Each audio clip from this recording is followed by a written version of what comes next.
अस्सलाम वालेकुम, तुसी वेख रहे हो जफर भाई ऑफिशियल चैनल। लो जी, अज दी जेड़ा किस्सा और अज दा सीन, अज दी कहानी, अज एक टॉपिक भी बड़ा आला बड़ा मजहबी टॉपिक लैके हाज़िर खिदमत हाँ कि सुल्तान राही साहब ने उस सीन दे अंदर ऐसा की किया कि जेड़ा लगी हुई अदालत जिहड़ी सी ना वो चौंक गई कि अदालत च बैठे हुए जज साहब वकील वकील जेह्ड़े साहिबान सी वो हैरान रह गए कि किस किस्म के सवाल हो रहे हैं। जनाब वो फिल्म ही बड़ी आला वा। मकसद ये आ और जो वो सीन है ना उस सीन ते भी राय साहब ने कमाल करती और राइटर वह जरा सी नासिर अदीब साहब आ। नासिर अदीब साहब ने लिखन ते कमाल करती। लोग दसदे आ जी ये फिल्म जी सी ये कोई फिल्म इन्नी अच्छी नहीं रही।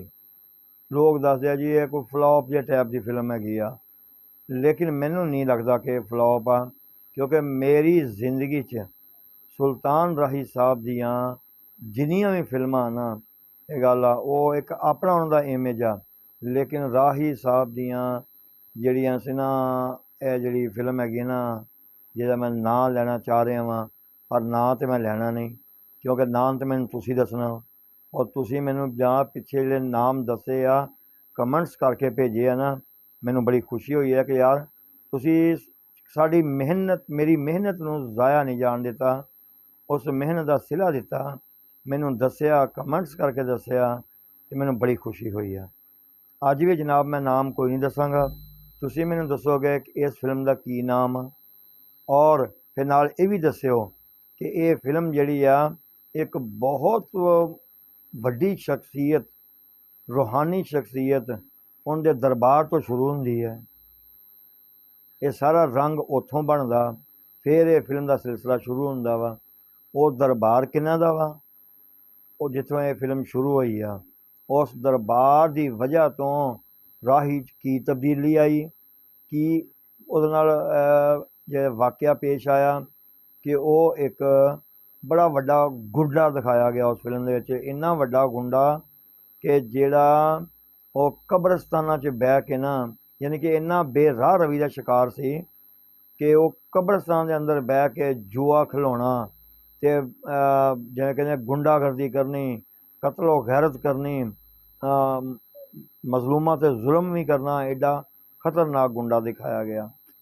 तो उस गुंडे ने जड़ा ना जो कहते कि हालात बदलते हैं ना तो फिर की वाक़यात पेश आते हैं।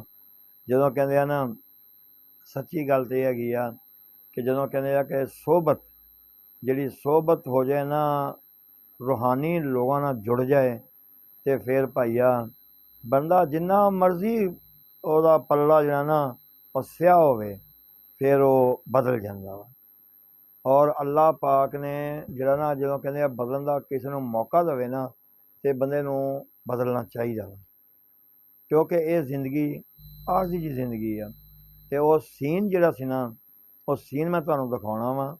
पहले इंशाअल्लाह आपां वो सीन देखते हैं कि सीन दे अंदर की पैगाम मिलिया, क्या उस सीन दे अंदर जड़ा पैगाम मिलिया मकसद ये आ वो किन्ना बेहतरीन और किन्ना अच्छा वा।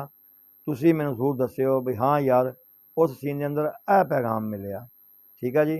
कमेंट्स जो करते होंगे हो ना कोशिश कराया करो कि उर्दू च कर दिया करो ताकि इंग्लिश ज़रा ना वो लफ्ज़ अगे पिछे भी हो ना बंदे ने कन्फ्यूज जहा रह जाता पता नहीं की लिखा यार। तो उर्दू च लिखा करो ताकि ज़रा आसानी ना पढ़ के मैं जवाब दे सकां तुहानूं। लो जी तुसी हुण इवें करो आ सीन देखो पहले। क्या अच्छा इस्ते क्या मकाम इंसाफ दी मसलत अमानत है मेरे पाक रसूल दी।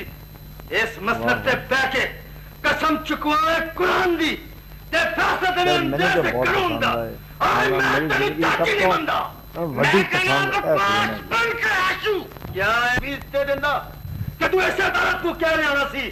कहनो माफ कर दो मीलोड ये मेरे मुआशरे दा मुअज़्ज़ज़ शे। हाँ जी दसो तुहानूं ये सीन कैसा लग्या। मकसद ये कि तुसी इत्थों जजमेंट किया भी की उन्हें डायलॉग की बोले है। उस डायलॉग नूं मद्देनज़र रख के मैनू कमेंट्स करके दस्सिओ क्या ये मैं सीन की चॉइस वक्त के लिहाज नाल ठीक की है या नहीं। देखो जी बंदा जिस मकाम ते भी चला जाए ना उन्होंने अपने दीन नूं नहीं भुलना चाहिए।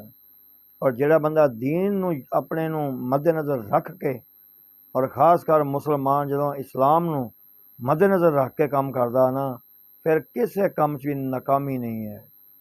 ਔਰ ਜਨਾਬ ਇਹੜਾ ਸੀਨ ਆ ਨਾ, ਇਹ ਮੈਂ ਵਕਤਨ ਫਕਤਨ ਤੁਹਾਨੂੰ ਇਹਦੇ ਬਾਕੀ ਸੀਨ ਵੀ ਜਿਹੜੇ ਆ ਨਾ ਉਹ ਇਸੇ ਨੂੰ ਦਿਖਾਉਂਦਾ ਰਹਾਂਗਾ ਵੀਡੀਓ 'ਚ। ਔਰ ਤੁਸੀਂ ਮੈਨੂੰ ਦੱਸਦੇ ਰਹਿਣਾ ਵਾ ਕਿਆ ਤੁਹਾਨੂੰ ਮੇਰੀ ਇਹ ਕਾਵਿਸ਼ ਜਿਹੜੀ ਆ ਇਹ ਸੀਨ ਦਿਖਾਉਣ ਵਾਲੀ ਕਿਆ ਅੱਛੀ ਲੱਗ ਰਹੀ ਆ, ਕਿਆ ਬਿਹਤਰ ਆ, ਕਿ ਮਕਸਦ ਇਹ ਆ ਤਾਂ ਕਿ ਮੈਂ ਯਾਰ ਕੋਸ਼ਿਸ਼ ਕਰ ਰਿਹਾ ਵਾਂ ਕਿ ਮੈਂ ਔਲ ਬੌਲ ਗੱਲਾਂ 'ਤੇ ਵੀਡੀਓ ਨਾ ਬਣਾਵਾਂ ਔਰ ਫਜ਼ੂਲ ਕਿਸਮ ਦੀ ਜਿਹੜੀਆਂ ਵੀਡੀਓ ਆ ਨਾ ਉਹ ਨਾ ਬਣਾਵਾਂ, ਕੋਈ ਅੱਛਾ ਪੈਗਾਮ ਦੇਵਾਂ। ਔਰ ਜਨਾਬ ਮੈਨੂੰ ਦੱਸਣਾ ਜ਼ਰੂਰ ਕਿ ਅੱਗੇ ਤੁਹਾਡਾ ਕੋਈ ਡਿਮਾਂਡ ਹੋਵੇ ਕਿ ਯਾਰ ਫਲਾਣੇ ਜਿਹੜੇ ਨਾ ਕਿਸਮ ਦਾ ਸੀਨ ਲੱਭ ਕੇ ਅਤੇ ਉਹ ਸਾਨੂੰ ਦਿਖਾਓ, ਅਤੇ ਮੈਂ ਇੰਸ਼ਾਅੱਲਾ ਉਹ ਵੀ ਲੱਭ ਲਾਂਗਾ ਹਿਸਟਰੀ 'ਚੋਂ ਔਰ ਆਪਾਂ ਸੀਨ ਉਸ 'ਤੇ ਬਣਾਵਾਂਗੇ ਔਰ ਗੱਲਬਾਤ ਵੀ ਕਰਾਂਗੇ।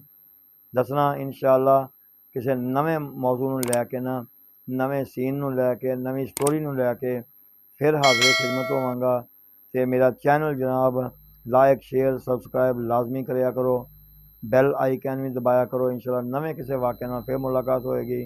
ਹੁਣ ਦੇਰ ਤੱਕ अस्सलाम।